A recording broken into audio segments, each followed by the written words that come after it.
Comparison promises clarity, but it delivers poison. I have swallowed that poison more times than I can count. It doesn't come with a warning label, no bitter taste at first. It slips in quietly, a glance here, a scroll there, an overheard remark that burrows under your skin. You don't notice the damage until the joy is gone. One moment you are alive in your own life, the warmth of your child's laughter, the softness of an evening sky, the satisfaction of something done with care. Then, with one glance into someone else's world, it all drains away. I remember a night vividly. My son was on the couch beside me, giggling at some cartoon, his small body shaking with joy. I should have been there with him. But instead I was scrolling through old classmates' photos on my phone. Their bigger houses, their polished lives, their smiling children lined up in immaculate uniforms. Each image was a knife. You're behind, you're smaller, you're less. The moment had already passed. His joy was right there, within reach, and I was blind to it. That is the quiet poison of comparison. It doesn't just starve your joy, it starves theirs too. Comparison eats silently. It doesn't shout, it whispers. It says, look at them, measure yourself, adjust your worth accordingly. And I believed it, as if their mirror could tell me the truth about myself. But here's the ache. Why do others' lives erase our own? Why does one glance at their road blind us to ours? That question has haunted me for years. The lie is everywhere. Comparison motivates. We are told it pushes us to improve, to strive, to compete, to achieve. Parents line children up in races, comparing times and scores. Teachers rank students, holding one against the other as proof of who is ahead. Careers build ladders designed not for collaboration, but for competition. Who climbs faster, who earns more, who rises higher. Even friendships are infected that we measure whose child excelled sooner, whose house is larger, whose relationship seems happier. We call this motivation, but what it really is poison. Because it promises clarity, at least I know where I stand. But it delivers emptiness. It teaches us to live sideways, eyes always fixed on the lives of others, never on our own. I lived that lie. I drank it in. As a child, I learned early that my grades were not my grades. They were a number compared to someone else's. I remember the sting of walking home with a test scored at 80, proud of it until I overheard a classmate had 92. My 80 shrank instantly to nothing. The paper in my hand felt worthless. My joy collapsed, not because of the mark itself, but because I measured it against another's. That pattern followed me. In my career, I poured myself into writing a book, a project I had carried for years. The day it was published should have been a celebration, but within hours I had looked at a friend's book, his sales, his reviews, his name trending higher. Suddenly mine felt meaningless, the joy evaporated. What had been a gift became an emptiness. Not because the work had lost its value, but because I had poisoned it with comparison. That's the cruelty of it. Comparison turns admiration into envy. What could have inspired me instead corroded me. What could have been shared joy became bitterness. Comparison promises motivation, but envy drains more than it fuels. I remember even smaller, quieter moments. Scrolling through pictures of families at the beach while I was at home with dishes in the sink.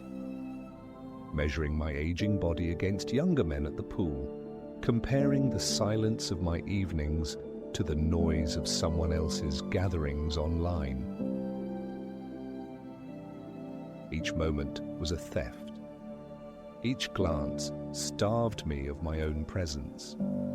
Comparison is theft. Every glance steals your sight of your own road. It convinces us we are behind when the truth is there is no race. It convinces us we are less when the truth is each life is unrepeatable. It convinces us we are empty when the truth is we were full until the glance robbed us. Nature reveals the futility of it. A flower does not stare at another bloom to measure its worth. If it did, it would wilt before opening. It opens because it must, in its soil, in its season. The sun does not compare itself to the moon. Each has its time. But we, humans who should know better, spend our days like wilted blossoms, leaning toward another's light, convinced ours is too dim. I wish I could say I had resisted it. But here is my costly confession. I measured myself into blindness. I stared at billboards flashing the lives of others and forgot the road beneath my wheels.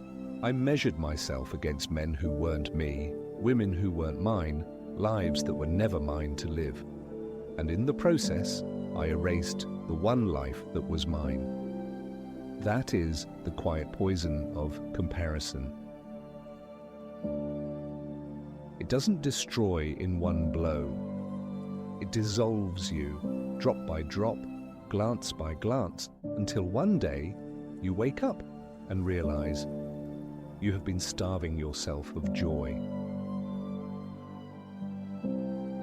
There was a season of my life when comparison became almost a ritual. I wouldn't have called it that at the time. I told myself it was checking in, keeping up, staying aware. But if I'm honest, it was worship. The kind where the altar is lit by the glow of a phone screen and the sacrifices are your own peace, your own gratitude, your own joy. I'd lie in bed late at night, the house quiet, my partner asleep beside me, and I would scroll. Thumb flicking upwards, eyes drinking in curated victories. Old classmates with new houses, colleagues with new titles, strangers with sculpted bodies. It was endless and it was empty. I would go to sleep with the hollow ache of having lived everyone else's life but my own. One night stands out. I remember my chest tight scrolling through photos of a friend's overseas holiday. The beach is turquoise, the captions smug with ease, living the dream. My own ceiling felt heavier above me. I turned to my left, where the bedside lamp still glowed, where a half-read book lay waiting, where the woman I loved breathed gently in her sleep, and I missed her. She was right there, alive, present, close, but I was elsewhere. My eyes on another man's paradise. My soul emptied of my own. That night I realized something terrifying. Comparison doesn't just starve joy, it starves presence. It steals the moments that are yours by convincing you they are not enough. And in doing so, it poisons not just you, but those beside you. The more I sit with it, the more I see comparison for what it is. Theft disguised as clarity. It promises that by looking sideways, you will understand your worth.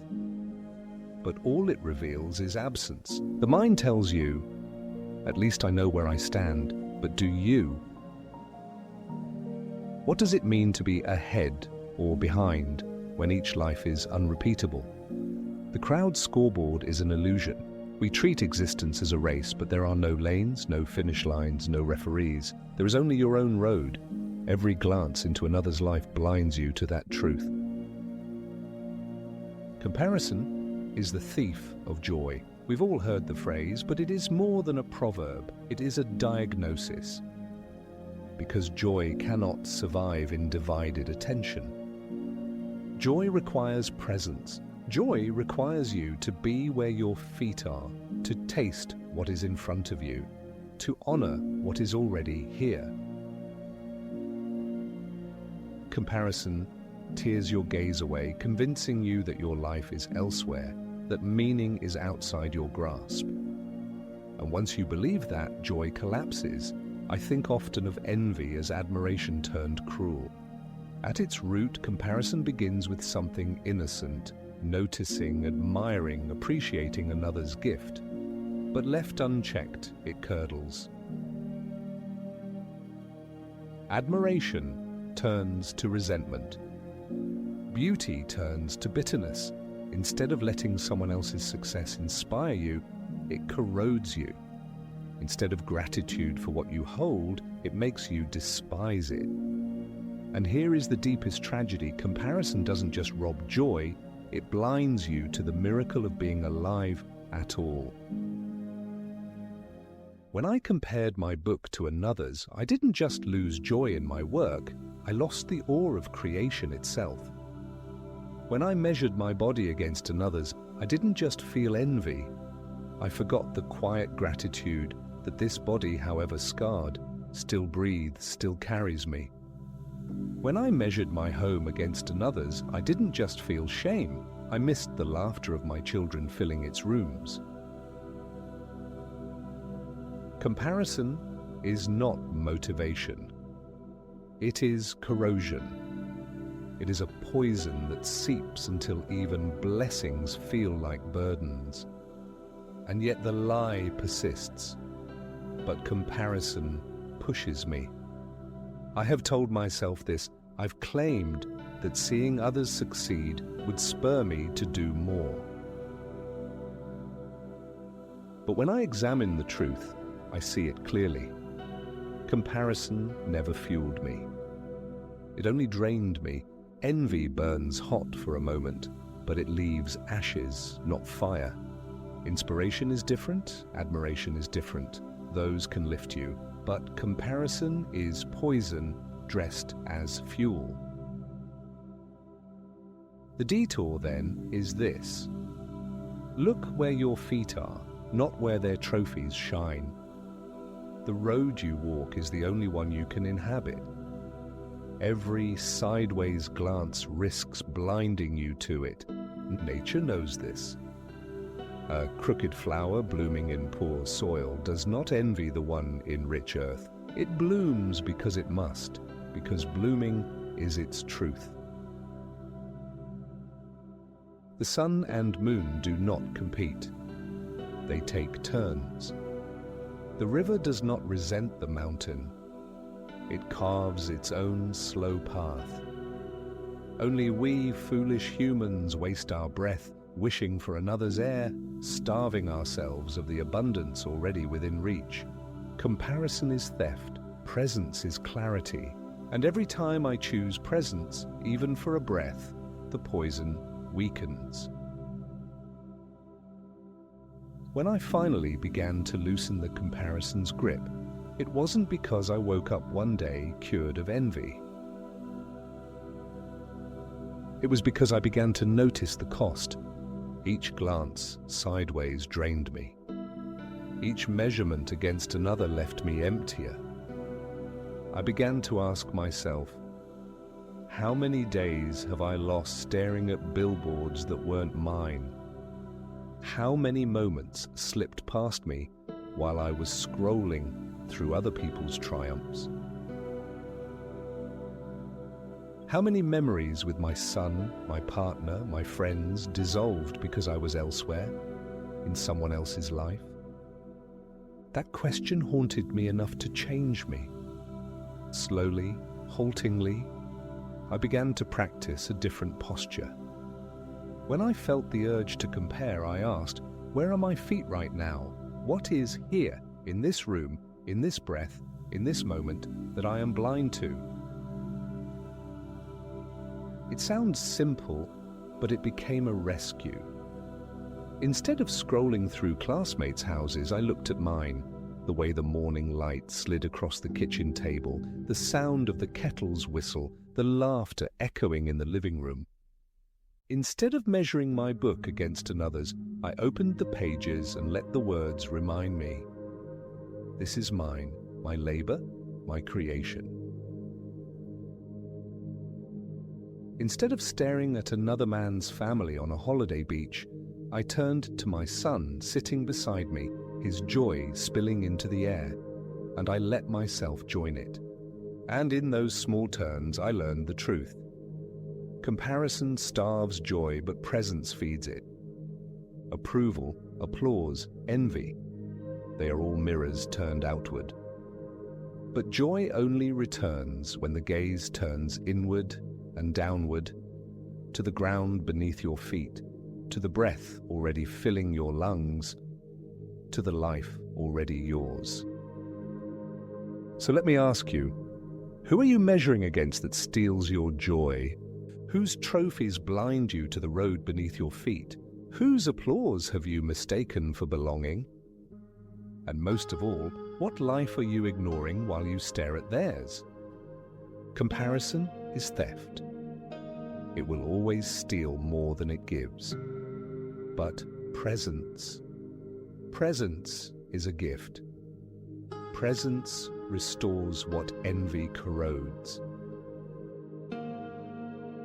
Comparison is the thief of joy. I know this now, not as a proverb, but as a scar. It stole years from me, nights of scrolling, days of envy, seasons of absence. It promised clarity but left only poison. It told me to measure myself by others, and in doing so, it erased me from my own life. But joy does not live in their mirror. Joy lives here in your own breath, your own road, your own crooked life. Joy lives not in applause, but in presence. So turn from their mirror. Stop staring at the billboards flashing other people's triumphs. Let the phone screen dim. Let the comparisons fade. Your life is not measured by theirs. Your life is enough. May you discover that envy is admiration soured, but admiration can still be redeemed into gratitude. May you learn that every sideways glance blinds you, but every downward look at your own feet returns you to the road that is yours. May you see that contentment is not laziness but courage. The courage to say, "This is my life and it is enough." The world will keep telling you that comparison motivates, but it doesn't. It poisons. What saves you is presence. What saves you is gratitude. What saves you is the audacity to turn your gaze away from their mirror and back toward your own reflection. Comparison starves joy. Presence restores it. So step out of the trap. Stand where you are. See what is already in your hands. Turn from their mirror. Your life is enough.